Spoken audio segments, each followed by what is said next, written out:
Hello, nerds! Nerds for Yang.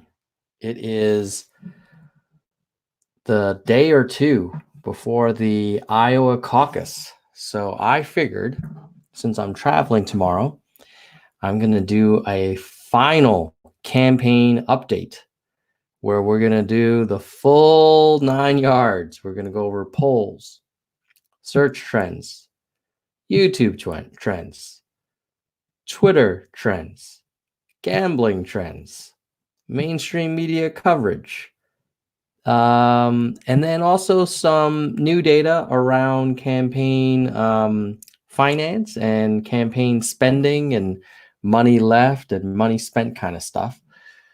So strap on your seatbelts. We're going to have a full-on data deep dive.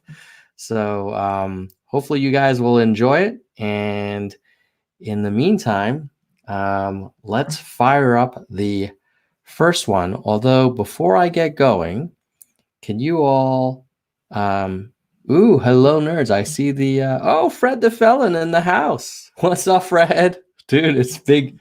I feel like it's like the day or two before the big game. So much action coming, right? All right. So let's do this. Let us look first at the polls. So I'm going to share my screen. Here's the first poll. Okay, so this is national polls. And the most recent one is NBC News, Wall Street Journal. We came in at 4.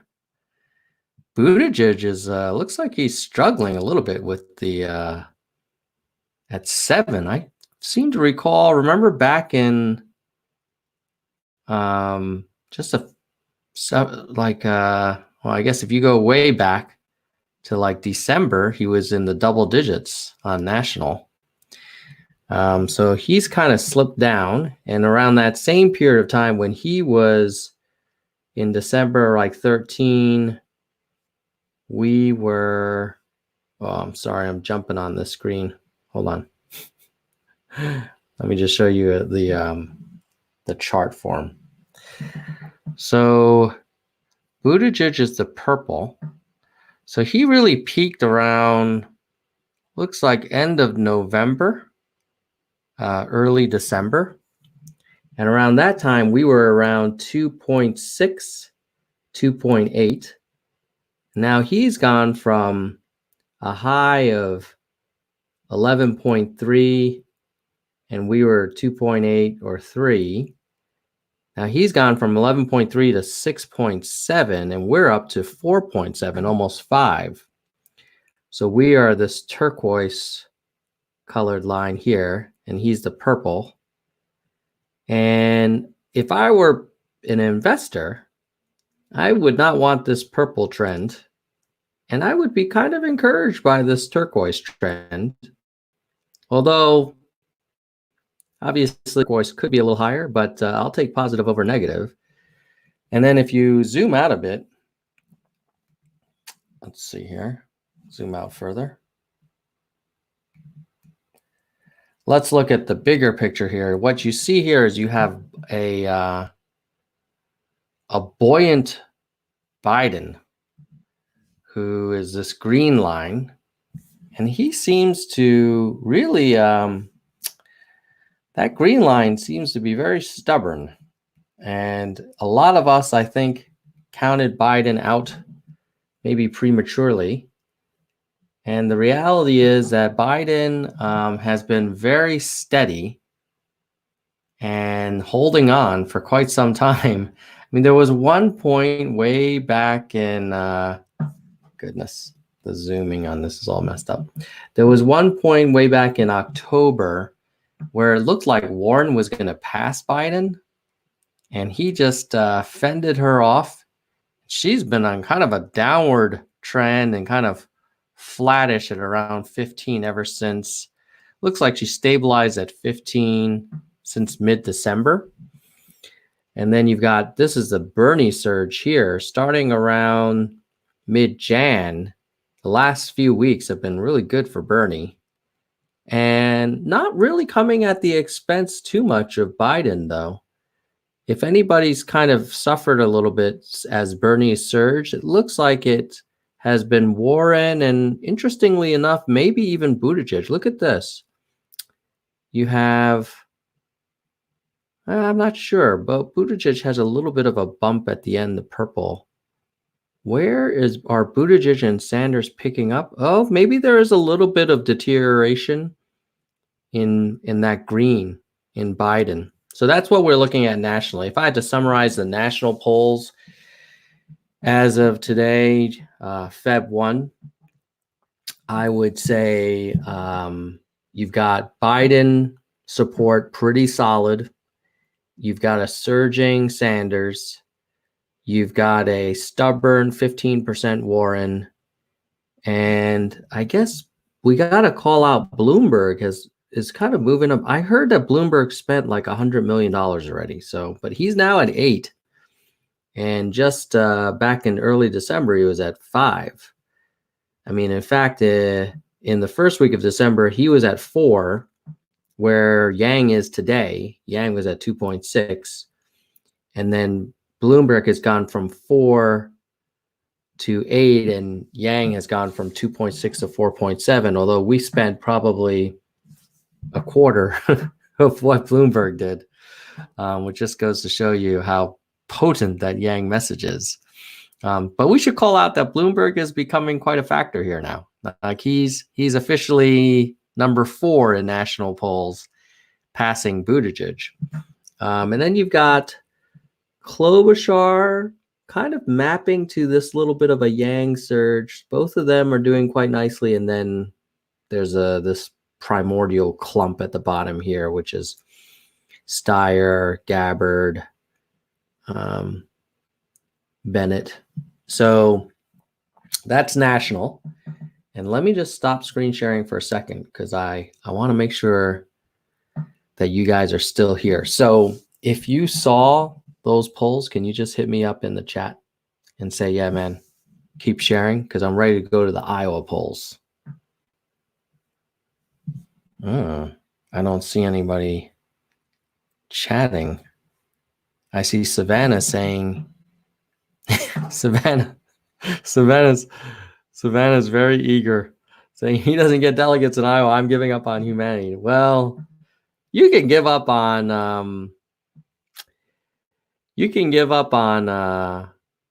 the Iowa caucus being our make or break moment, but I don't really think Iowa is make or break. I think we just need to beat expectations, and we'll be good. Okay, people are saying they're ready to go to the Iowa polls, so let's do that. Let's go back here. And so that was national. Now we're going to go to Iowa. Now, Iowa, they don't do as frequent polling as national, but obviously as we get closer to the caucus, I think they've picked up their game a little bit. So what do we see here? We see a nice big blue surging Bernie freaking Sanders, who I'm going to predict is going, not a big shocker. If you look at the data, if you believe the polls, he should be number 1. Biden should be number 2. Buttigieg and Warren will be really close for 3rd. Oh, look at this interesting Klobuchar surge here. Klobuchar at one point was, in the 3 to 4 range, and now she's almost in the double digits. So I guess that's a combination of the neighboring state thing, and she's just, she's got grit. I give it to her. I like that. And then you got Yang down here at 3.8. And maybe if you go back to August, Yang was at 1. If you go to October, Yang was 2. If you go to December, Yang was 2.7, and now he is 3.8. So it's a nice, I wouldn't call it a surge in Iowa, but it is a steady appreciation of his support, and a kind of healthy growth rate. Obviously, if he ends up with just a few percent of the vote in Iowa, I know people are very focused on getting delegates and having 15%. I personally think what's more important is that he shows the media that this 3.8 polling number is BS, that his support goes well beyond the people they poll.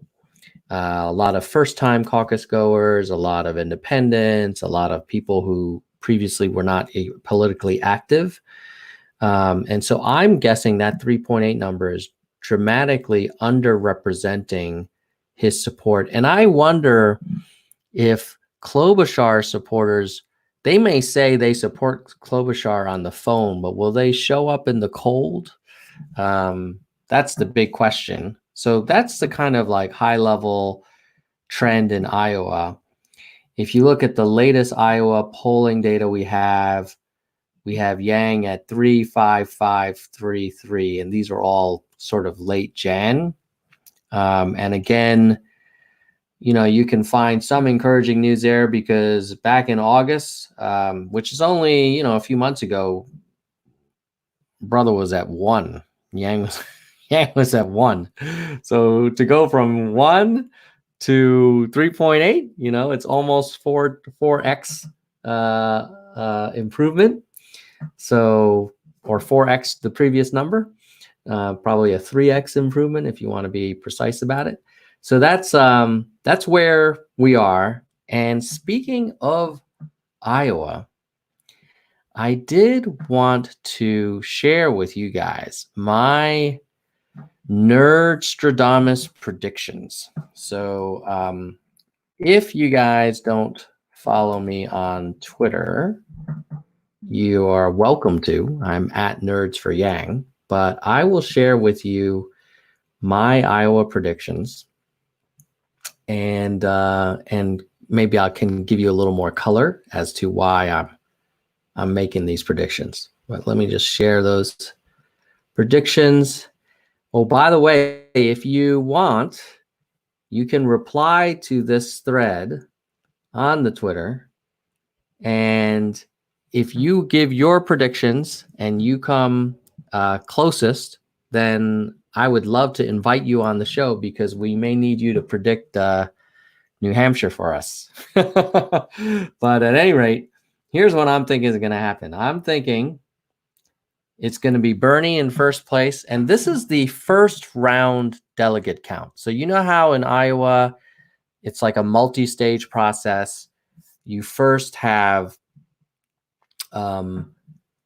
everybody indicate who they support. And then if you have less than 15%, you're considered non-viable. And then you are given the option to then pick your second choice and regroup. So I'm basing these numbers on the first choice. So for me, Bernie and Biden and Warren will be first, second, and third, respectively. I think Buttigieg, who a lot of people think has the best organization and is like going to be a big surprise in Iowa, I think he's actually going to disappoint. And he's going to come in fourth, and it's going to be disappointing because old Andrew M.F. Yang is going to be right behind him at fifth. I think Klobuchar will also underperform her polling numbers. I think the people that answer phones and say, yeah, okay, I support Klobuchar, that's not the same type of people that go out and caucus and spend hours at these things. There's a subset of them. And I think the Yang supporters is the opposite, whereas there's a lot of people who are not getting called on the landline and not getting polled, who for sure are going to show up. And then those who are getting polled, I think the percentage that show up are much higher. And then you have Gabbard and Steyer kind of in the rear.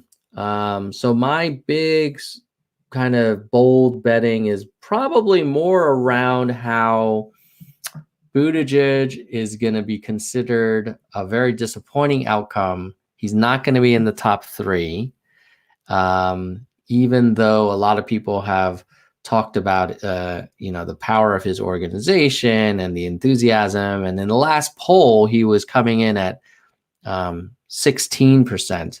So I think his caucus numbers will be worse than his poll numbers.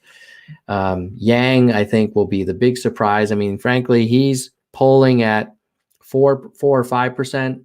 And if he comes in at 12, I think will show that people are really undercounting this guy and underestimating him. So at any rate, that is my Nerdstradamus predictions. If you want to reply to that thread and put in your numbers like Linsight or Ross, let's see, a bunch of people have been giving me their predictions. So I'll go back and maybe we'll give an award to who was most correct and who wasn't. Now, to be clear, obviously, if you're watching this channel, we all want Yang to be winning the caucus. I get that. But this is more about what do you think will happen, not what you hope will happen. And even for me putting him at 5th, having him coming in with 12% support would be seismic for the conventional wisdom and kind of political commentary class. Okay. So that is that.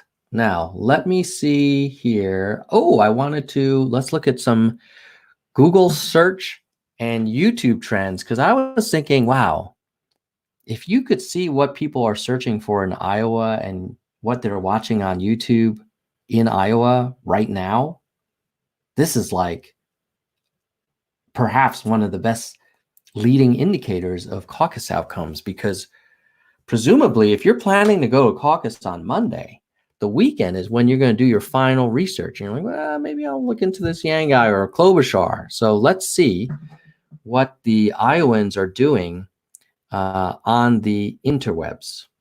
So let's share the screen again and go to here.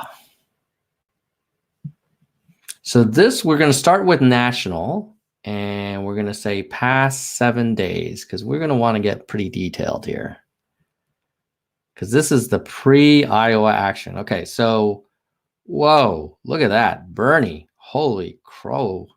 Oh my God, dude. Bernie's on fire in terms of Americans searching for him. Who's number 2? Our brother, Andrew M.F. Yang, and then Warren. Not a lot of searching for the Buttigieg and not a lot of searching for the Klobuchar. And in fairness, this green line is Warren. A lot of in the last couple of days, there's been more Warren searches than Yang searches. So if Google were a primary, it would be Bernie, Warren Yang, or Yang Warren, depending on the date range you want to pick. But since this is our pre-Iowa state of the race, we must look at Iowa. Boom. The moment of truth. Ooh, wow. Look at this dogfight here. You've got Bernie leading the way, and then Warren, Buttigieg, and then Yang. So more people in Iowa in the last 7 days have been searching for Buttigieg than Yang. However, only probably looks like 20% more. Whereas if you recall, Buttigieg in the polls is supposedly 3x what Yang is. You know, in some polls he's like 16 and Yang's at 4, so actually 4 times higher. Whereas the Buttigieg advantage over Yang is almost in the sort of margins now, and Yang is pretty much comparable to Buttigieg and Warren, and then not as much searching for Klobuchar. So, and in fact, if you go the last day,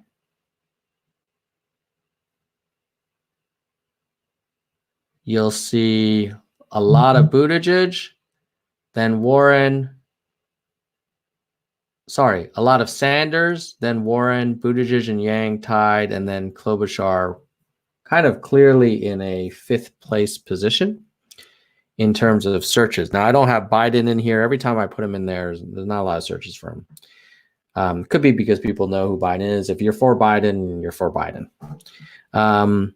Where is there the most interest for Yang? It is in the Mason City area. And then looks like most interest for the purple, which is Bernie, is in the Ottumwa area. And people are searching for Andrew Yang's wife, Evelyn. By the way, if you haven't, I did a 1 hour interview. If you haven't seen, I did a 1 hour interview with Evelyn Yang. She's amazing, super cool, super smart, very relatable. And also just like you could just see she seems like a really good person. So if you haven't checked that out, after the stream is over, go to nerdsforyang.com and you'll find a bunch of interviews, clips of her, and then the full 1 hour interview as well. People for, what are they searching for? They're searching for how tall is Pete Buttigieg. Okay. And how old is he? And events. That's a good sign for him.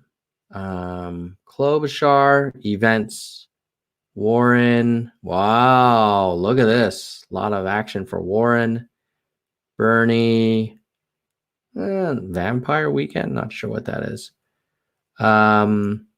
You'd want to see more queries for Yang events, but let's go for the past 7 days.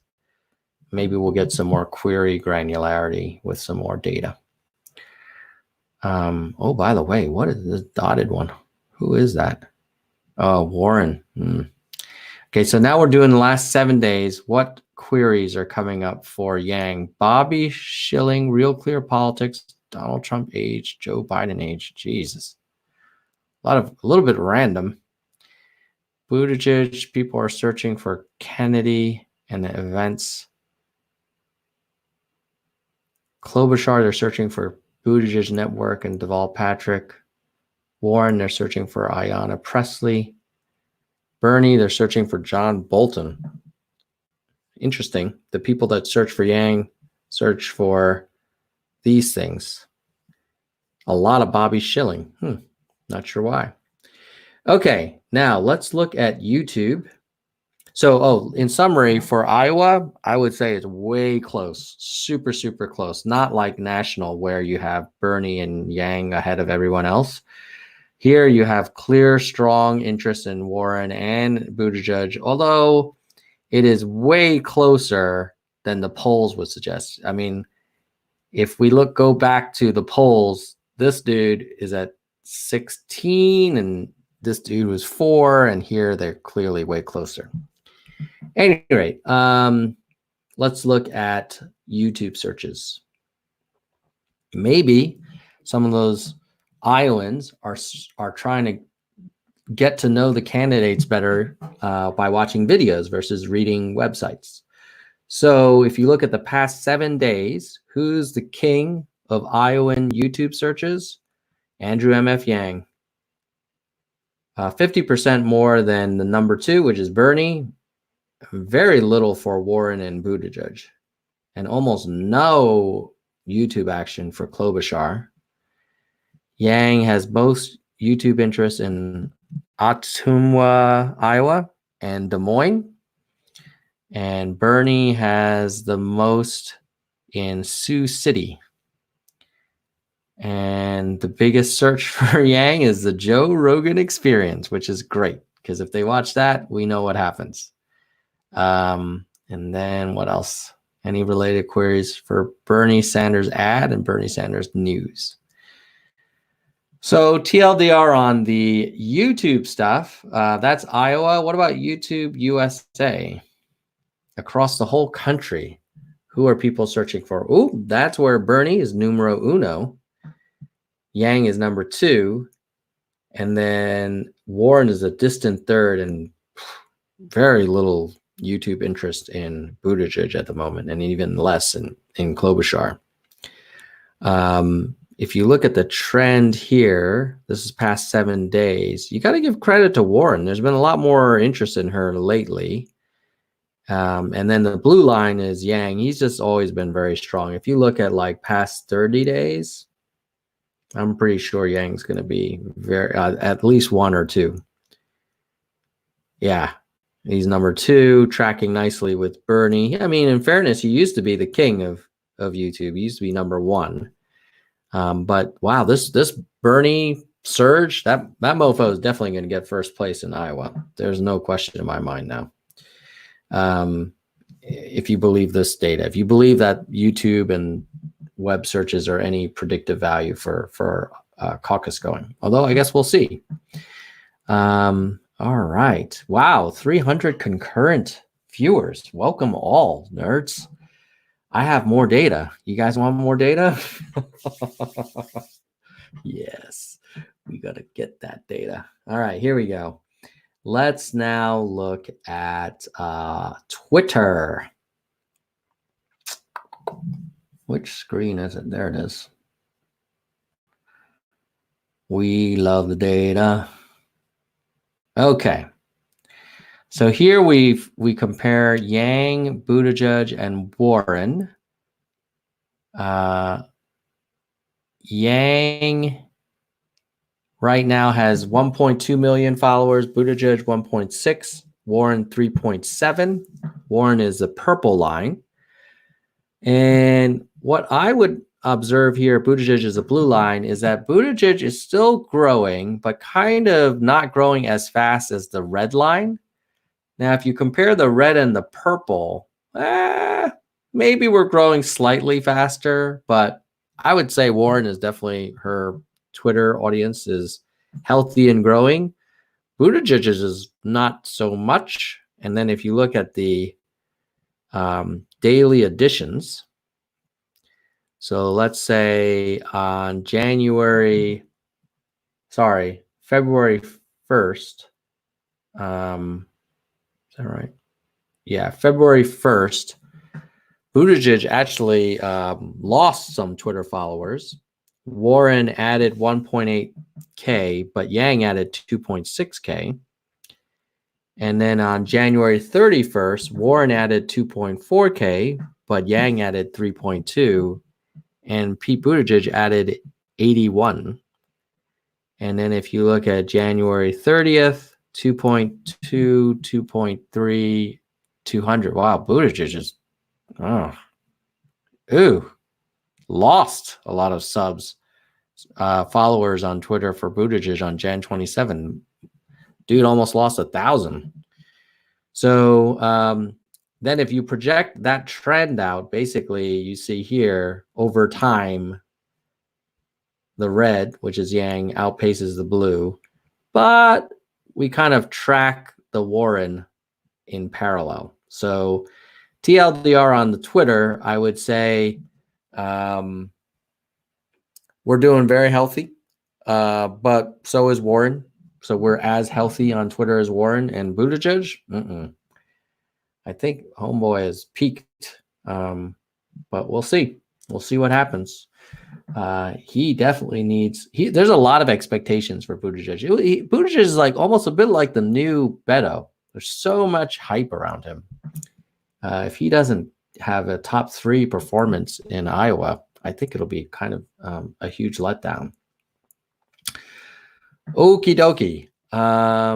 Let's look at gamblers, betting odds. You want to look at that? All right, let's do that.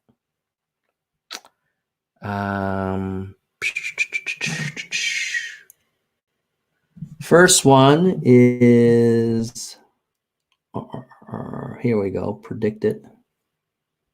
This is the predicted one. And as you can see here, basically the higher the price, the more confident the betting markets are that that person will be the nominee. And as you can see, the gamblers believe that Bloomberg is more likely to get the nomination than Warren. And Warren, according to this betting market, is as likely to get the nomination as Andrew M.F. Yang.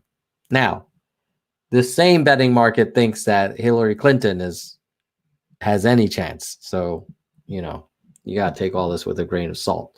But I think the big takeaway here is that old Bloomberg seems to be taking he is being taken more seriously than maybe Giuliani did when Giuliani did a similar, I'm going to skip Iowa, New Hampshire strategy and just go for Super Tuesday. As you may recall, Giuliani got his butt kicked on Super Tuesday when he was running for president. But I think Bloomberg, with that massive pile of money, I think he's he's on the path to spend damn near close to $1 billion, because I heard he already spent $100 million, and we're not even in Iowa yet. So that's that betting market. I have another betting market that I want to show you. Give me a second.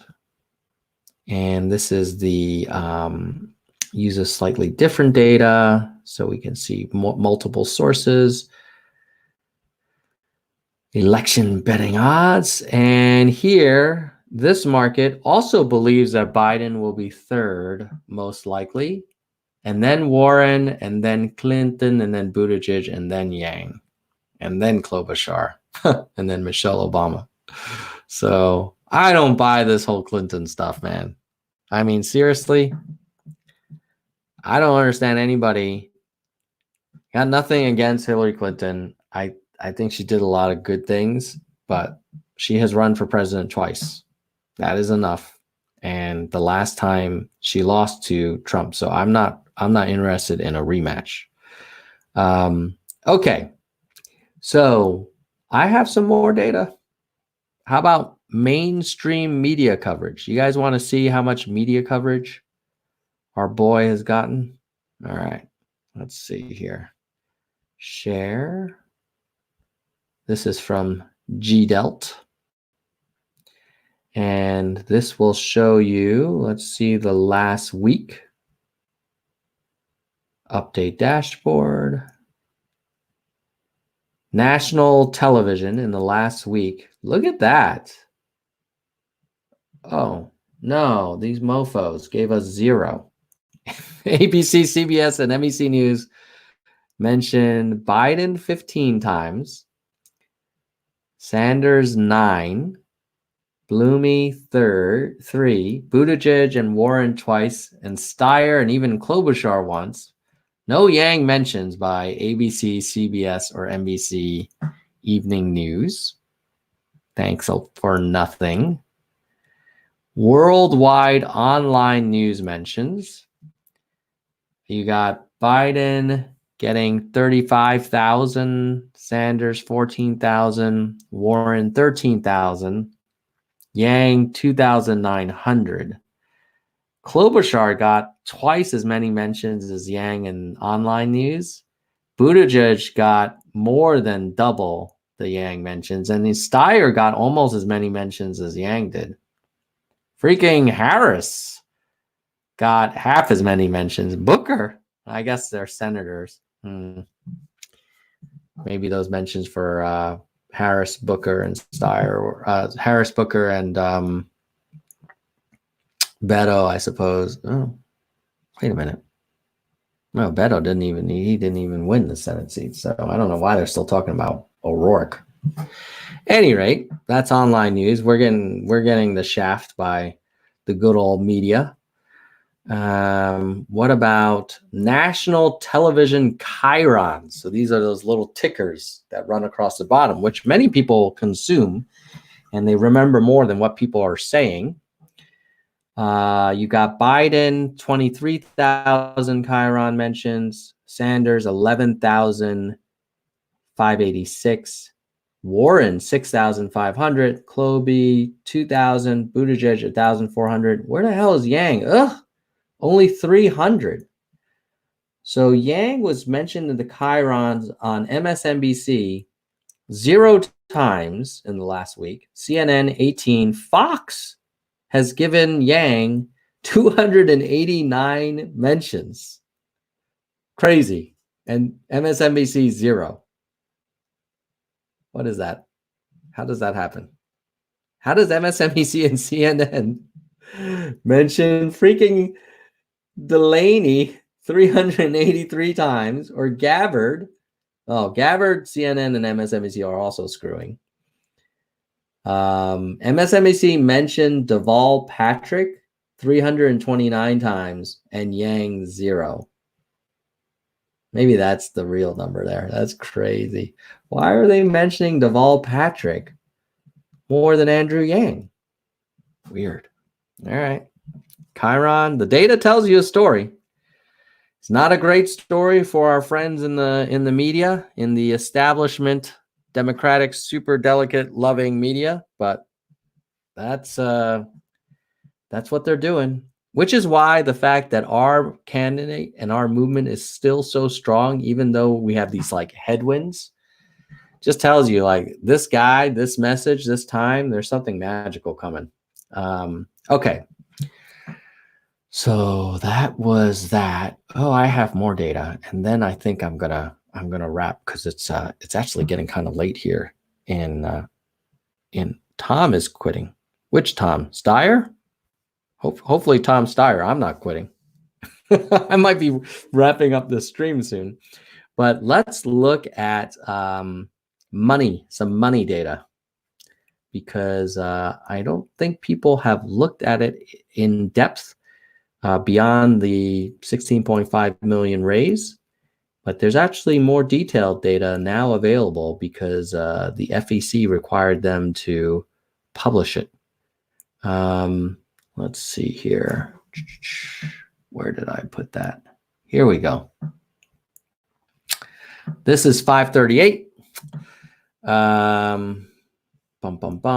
Here's an interesting chart. And it basically, on the vertical axis, it shows total raise from donors in the fourth quarter. And on the horizontal axis, it shows you name recognition. So what you'd expect is as you move to the right, you should be raising more money because you're more well-known. And what's interesting is that Yang is just as well known roughly as Klobuchar and Bloomberg, but raised way more.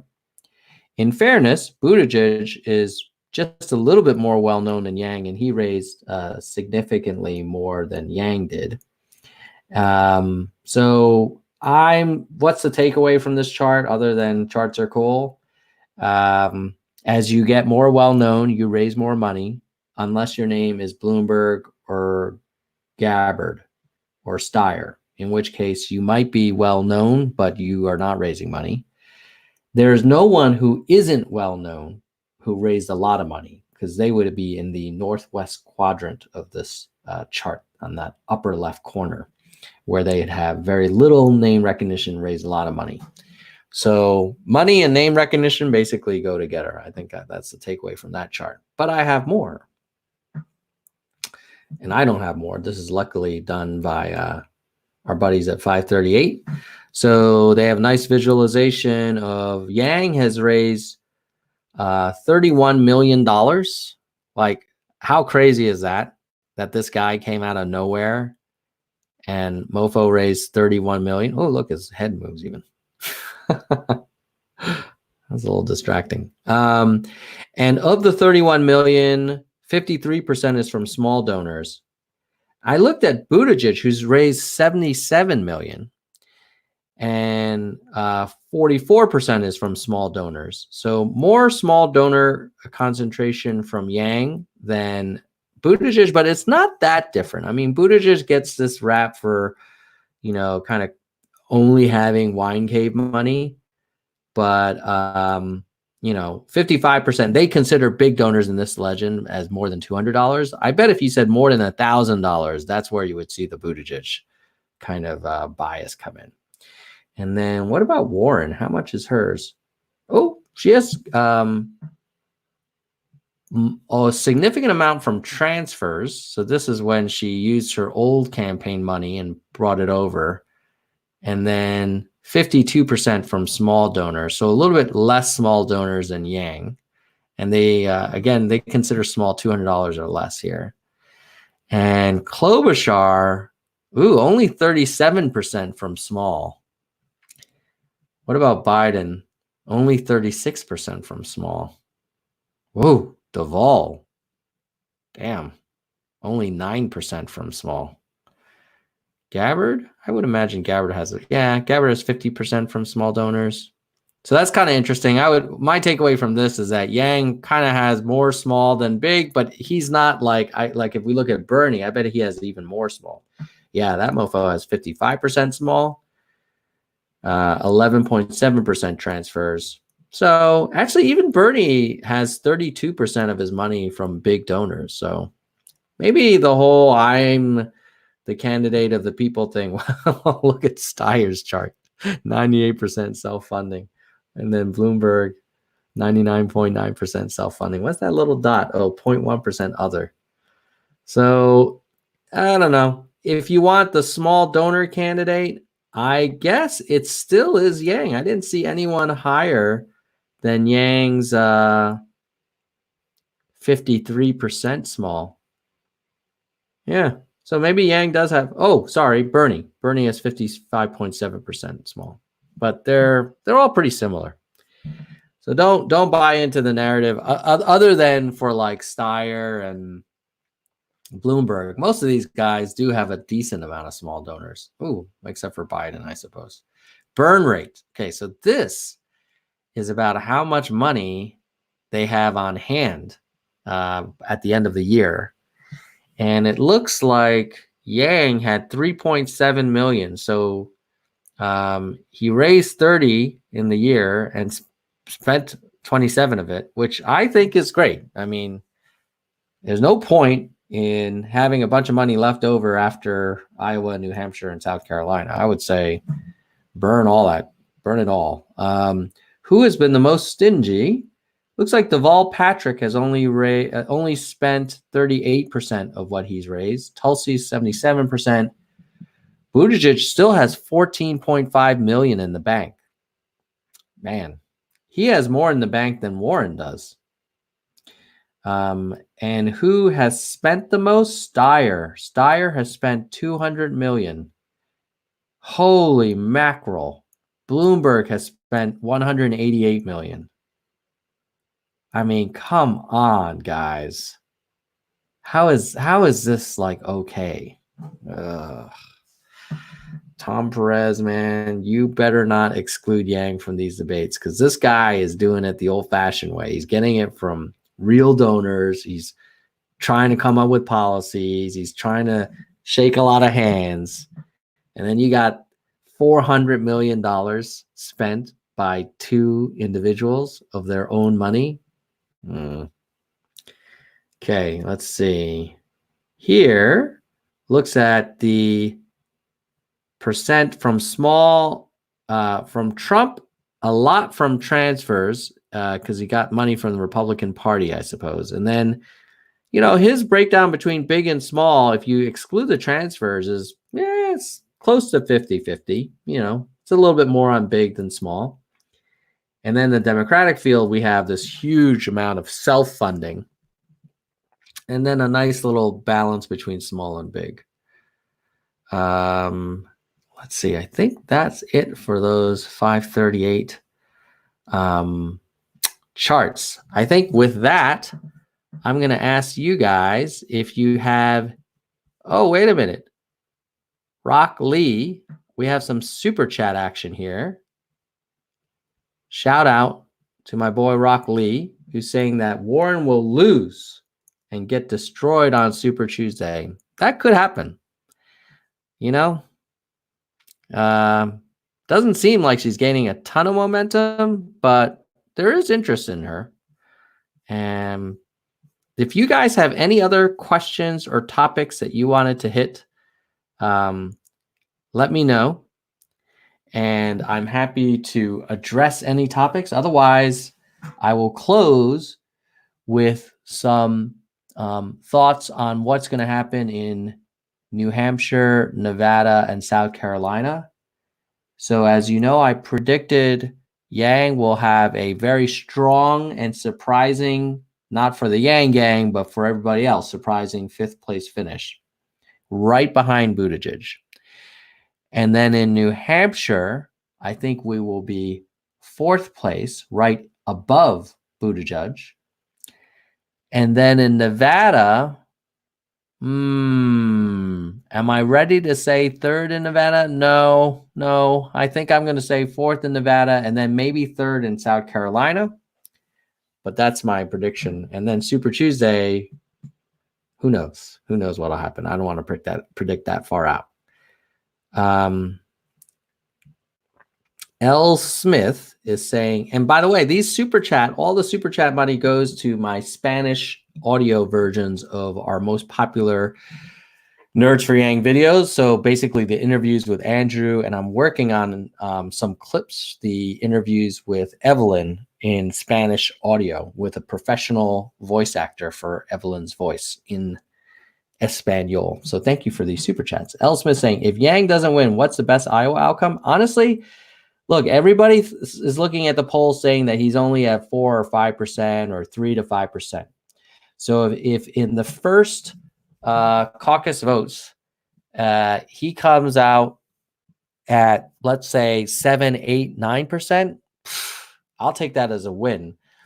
I think my cutover is if he's at like 6, I think people will say, oh, Yang did better than his 3 or 4. He actually had 6, but I don't think they'll be like, whoa. But if he's at 7 and above, I consider that a win. Winning Iowa is actually not that important. Like if you look at the total number of delegates from, across all of the states, it's a pretty small state.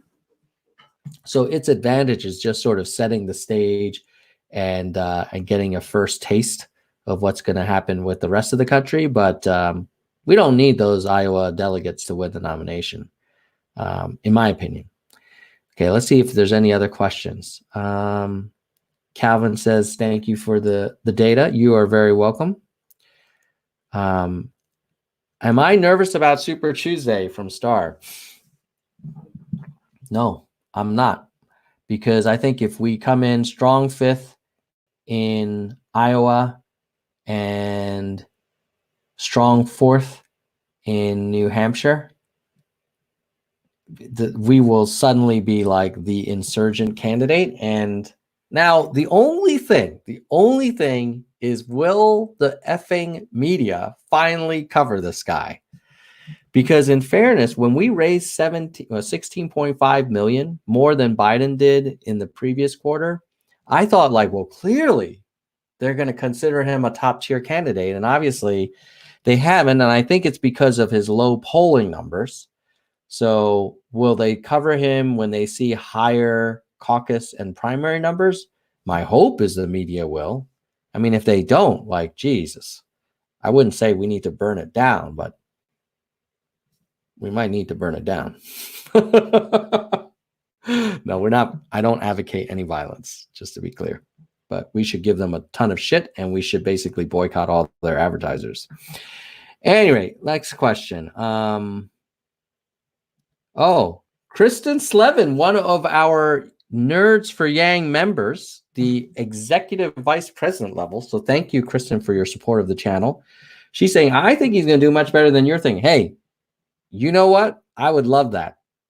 All I'm saying is a strong 5th is still a win. Because this is one of many primaries and caucuses. It's the first one, and people are expecting him just to kind of like get some crumbs. And if he gets more than crumbs, we have a story. Let's see. A lot of people thinking top 3 in Iowa. Okay, I feel you. Do I think he will get at least 1 delegate in Iowa? I think it's possible for 15%. Yeah, maybe in one of the university towns. So, but if he doesn't, I don't think that's a big deal, because it's very possible that nobody gets a majority of delegates in before the Milwaukee convention. And so then you don't need a majority of delegates to necessarily have influence over the nominee or the nominee's platform. And this is where you can get into some fun kind of like horse trading. Obviously, we want Yang to be the nominee. Like, that's why we're all working hard. But if he isn't the nominee, but he has like 10, 15% of the delegates across the country, and let's say Biden is at 45, and Biden and Yang have a meeting of the minds, and they say, hey, come join my ticket, or you'll be a cabinet member. We'll do a freedom dividend as a pilot in the Biden administration. It's not the end of the world. And it would give the Yang movement more influence than it's ever had. And Irene says, hola nerds. Hola nerds. Young guy says, fifth place is not going to be surprising. Well, it would be ahead of Klobuchar. And it would be very close to Buttigieg. So it wouldn't be surprising for us, but it would be very surprising to the haters. Let's see. Oops, hold on.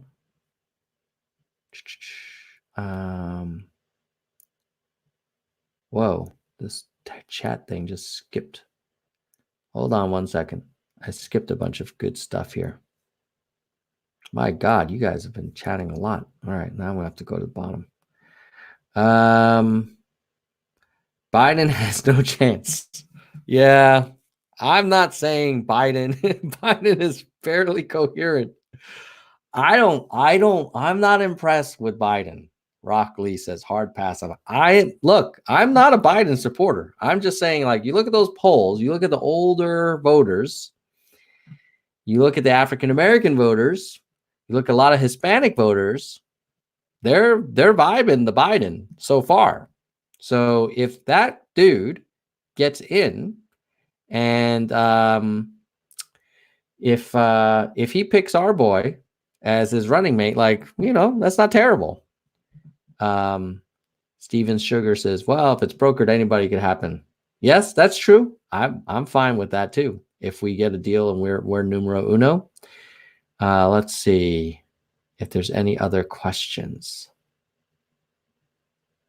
I think I may have gotten all the questions. If I missed a question that you really want me to answer or topic you really want me to discuss, please put it in the chat. Michael Kim. Tom gets his info from the media internet. I see support on the ground in Nevada. Yang will finish top 2, I guarantee.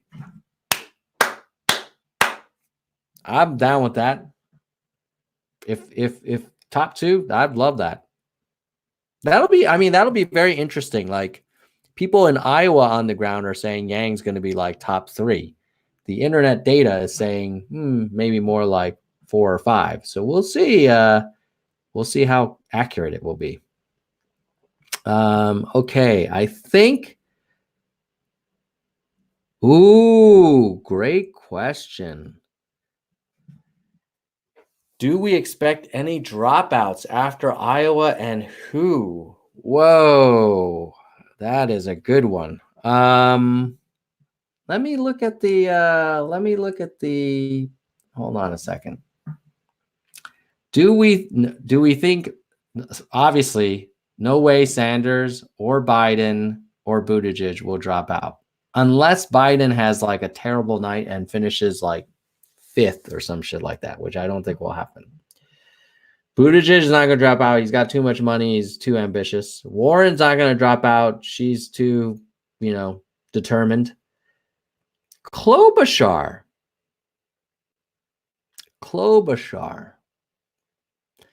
Let's see. Klobuchar's polling at around 10 to 13. If she actually caucuses at closer to 5 or under as a senator from a neighboring state, and maybe with encouragement from Biden to join his team, cabinet membership kind of dangled in front of her, maybe she would be the most likely to drop out. The other one could be Steyer.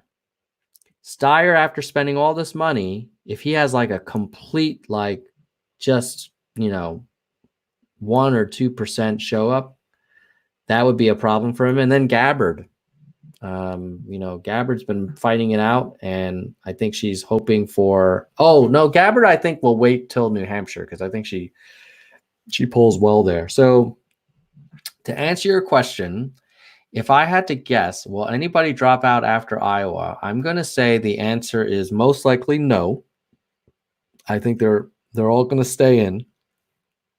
But if anybody does drop out, if I had to bet, I think it would be probably Klobuchar with a poorer than expected showing. Obviously, maybe after losing to Yang, that's even more kind of a drumming for her since she's a senator and he's Asian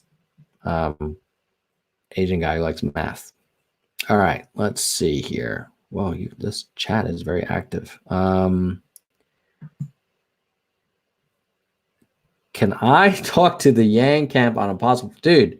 I would love for them to do, but I don't know if Mr. Beast is interested. But I will mention it to them. I'm guessing someone on the campaign has already been thinking about this, but if they haven't, I'll give them a nudge. So thanks for the suggestion.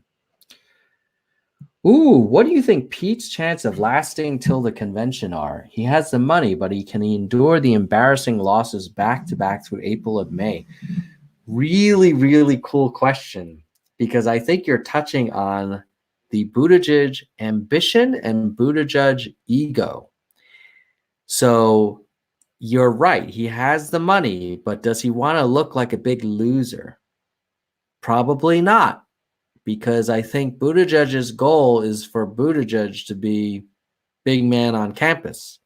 Whereas Yang, that mofo, I think if he keeps losing in primaries, he's just going to keep going as long as people will listen to him, because he's, obviously trying to influence a platform. Whereas Buttigieg, his platform is, I want to be president. So I think the chances of him dropping out, Buttigieg would definitely not drop out after Iowa, but if he does poorly in Iowa, poorly in New Hampshire, yeah, he might drop out after New Hampshire because he probably doesn't want to see what happens to him in Nevada and South Carolina, because he doesn't really do well with the non-white vote. So yeah, maybe he then says, hey, this is not my time, blah, blah, blah. So if I had to put a number on it, will Buttigieg drop out after New Hampshire? I might give 50-50 odds on that, because if he gets his ass kicked in Iowa and then he has a real, drumming in New Hampshire, I mean, that should be very strong. They demographically lend themselves to Pete Buttigieg. So, and also, like, New Hampshire has a lot of independents and moderates, and he's trying to kind of take that spot. Trump is very strong. Yeah, it will be hard. I hear you. I think that's why if you trot out a Biden or a Warren or a Sanders, I see Trump potentially beating their asses. If you put out a Yang, it's going to be it's probably going to be 55-45, which in American politics is a landslide one way or another. Yang could crush him, or maybe Yang could get crushed. I don't know, but I would think if he got the nomination, Yang would perform very well. Let's see. The star wants Klobuchar to move on. Yeah, she might. Let's see. Sankit says everybody stays till New Hampshire. Yeah, I could see that. Do I think Trump will ever mention Yang? I do. I think he'll probably, and the first time he's going to mention it, he's going to say, hey, the Democrats are a bunch of socialists. They want to give, they want to take away your private insurance, and they want to give drug addicts and lazy people $1,000 a month and blow a hole through our deficit. So I think he might actually use the freedom dividend as an attacking vector on the Democratic Party. Will he mention Yang by name? He'll probably try to avoid it, but he might. But I think he will eventually. If Yang doesn't win, anyone think he would run next time? I think so, because I think he would feel like he came really close. He's built up this movement. I think part of it will also depend on the Yang gang. Will the Yang gang stay with him if he doesn't win? My guess is that we will, especially if Trump is still president. I mean, can you imagine? I mean, let's just take a moment to reflect that our president withheld $400 million in foreign aid, military defense aid, to repel a Russian invasion, and withheld it because he wanted opposition research, and he got help from a different country the first time around. I mean, literally, those Hillary Clinton emails did not come from American hackers. Yeah, this president, he's a piece of work. Okay.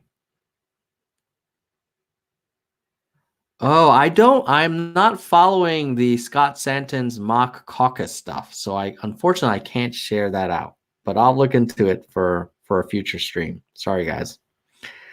Let's see if there's any more questions. Oops. Has Yang done more events than every other candidate? That's a great question. I think they're all going into beast mode. So I don't know that Yang is doing more events. He might be doing more than the senators because obviously they've been stuck in the impeachment stuff. But yeah. So let's see other questions. All right. I think we got most of it. Ooh, would Steyer endorse Yang if he drops out? I think if Steyer endorses anyone, he might endorse Yang, because I think though that nice gesture that Yang did at the debate, sticking up for Steyer a little bit, was good. I think that Steyer cares a lot about the climate, and I think I know everybody's really fired up about the Green New Deal, but I actually think Yang's climate proposals are the most thought through and the most detailed. And I think they kind of just get along. So I think Steyer money behind a Yang campaign would be freaking awesome. Okay. We are now over an hour. So guys, nerds, we have a very, very big day coming up in a very short amount of time. Let us keep our fingers crossed that if you are in Iowa, please caucus. If you are canvassing and volunteering in Iowa, thank you on behalf of the Nerds for Yang Nation.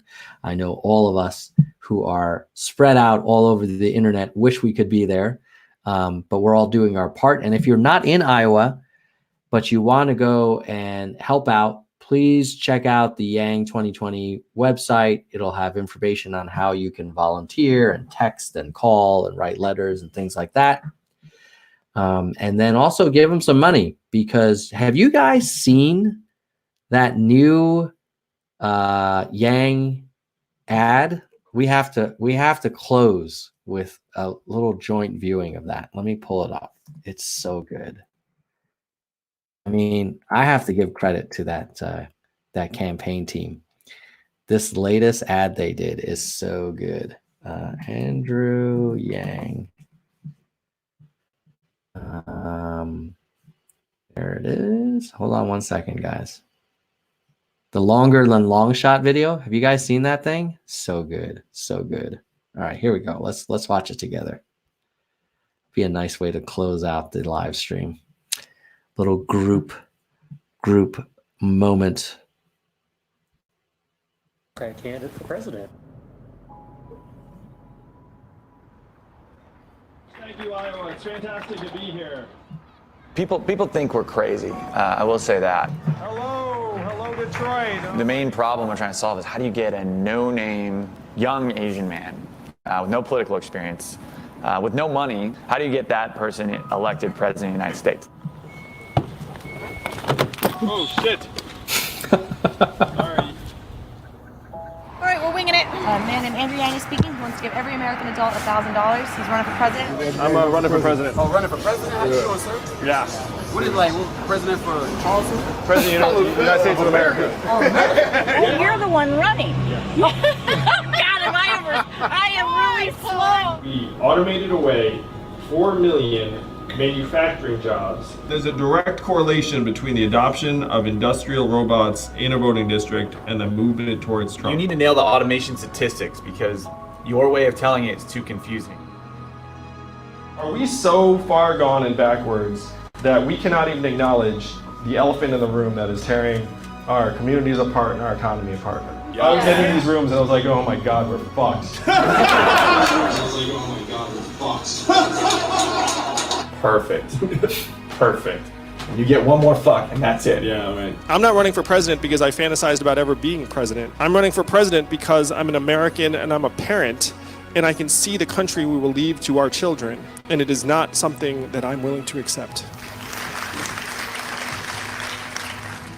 And do you believe you have a solution for the loss of jobs? I do have a solution for the loss of jobs, and it's to pass a freedom dividend where every American adult gets $1,000 a month, free and clear starting at age 18. There's a mindset of scarcity that has swept the country, and the freedom dividend would reverse that. It's not money for nothing. You're an owner and shareholder of the richest country in the history of the world. This is capitalism where income doesn't start at zero. And when Martin Luther King championed a guaranteed minimum income in the 60s, which is almost exactly like my freedom dividend, he didn't do it for any subset of Americans. He did it for all Americans. Andrew Yang is really the truth teller of this race. And if we're just going around enthusiasm, Andrew Yang has a tremendous center of gravity. Right. He's getting ignored for some weird reason, and there's lots of Democrats who are like, no, we like this guy. That's right, and most people have still never heard of Andrew Yang. When they find out about me, oh my gosh. Andrew Yang raised an impressive $10 million last quarter. Yang's campaign picked up some serious steam. Andrew Yang went from this long shot candidate from New York to this. And when he talks, it lands, in part because he's saying things that are unique. And I like to talk about my wife who's at home with our 2 boys right now, one of whom is autistic. What does her work count at in today's economy? By his side more and more will be his wife, Evelyn. Evelyn, yeah! I think people could tell that he's a really genuine person. You know, what you see is what you get. People say to me all the time, you don't sound like any politician I've ever heard before, and they love it. They're not like, oh, get me a politician, fast. The latest Emerson poll takes a look at head-to-heads against President Trump. Andrew Yang defeating Trump by 8 points. He's the only candidate with a net favorability amongst Democrats and Republicans. Could Andrew Yang, of all people, be the guy to rally these voters or pull them from President Trump? I'm done underestimating the guy. I'm Yang Gang. He's a big deal. His followers are passionate. Yeah. Candidate Andrew Yang can count on Elon Musk for his vote. Donald Glover has taken his pick for the presidential election. The famed comedian Dave Chappelle is endorsing the Yang presidential campaign. Anita Baker, Michelle Wolf, Ken Jeong, Terry Hatcher, Cameron Kasky. We've been growing faster than any other campaign. We're going to grow and peak at the right time just when the voting starts on February 3rd. We're tired of the infighting, the nonsense, the solutions that will not touch our lives. We're going to let the country know that it's not left, it's not right, it's forward. I love you, and I will see you in the White House in 2020. Thank you.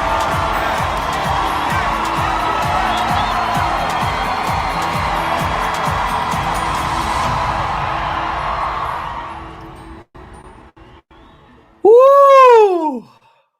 Oh my God. I have watched that video a few times and it never gets old, man. That is so good. That is so freaking good. It's so refreshing. It's so authentic. It's so human.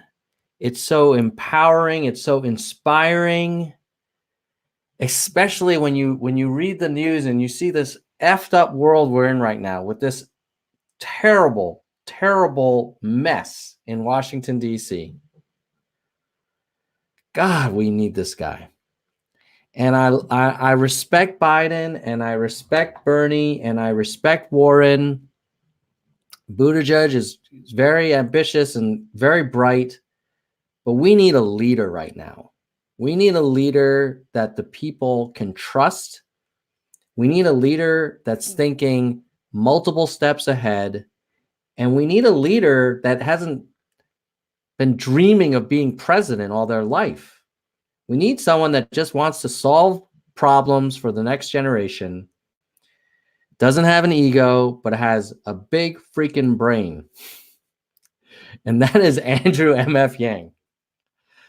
Oh my God. So, guys, do everything you can. Talk to more people, phone bank, text bank, give money. We got to get this guy. We need him now. Fingers crossed. Let's keep working hard. And don't forget, you don't need to win Iowa to win the White House. You know, it doesn't hurt for sure. But this isn't a normal campaign, and this isn't a normal time. And as long as we kind of shake the society and shake the world to say, whoa, it's actually not these usual suspects. There is this Andrew Yang guy, and he's climbing. And then we have a great New Hampshire, Nevada outcome, South Carolina. We lead into Super Tuesday, and then we shock the crap out of the establishment. Oh, my God. It'll be brilliant. And we are going to party like it's never been done before with more charts. No. And we'll have a couple of drinks as well. I just also wanted to comment that I cannot wait to see someday, if they do it, a documentary about this campaign, because wouldn't that be cool? I would love to watch some of his early events when there's probably like 10 people showing up. You know, you guys have a great weekend. Let's push hard. Let's keep fighting. Do not give up. And please donate to the campaign. If you are going to donate to the campaign, don't forget to use the official Nerds for Yang link. That will allow me to get credit for helping raise money for the campaign, which then makes it easier for me to beg them to interview people like Andrew and Evelyn. And I'd love to get Zach on the show as well. So all the money goes straight to the campaign. They just use that to track. In fact, there was one donor who I will not name who used my link, and the campaign said, hey, this person gave over $1,000. So you know who you are. You rock. So thank you for using my link. It helps raise the profile of Nerds for Yang with the campaign. And that means hopefully we can get some more interview shows with them.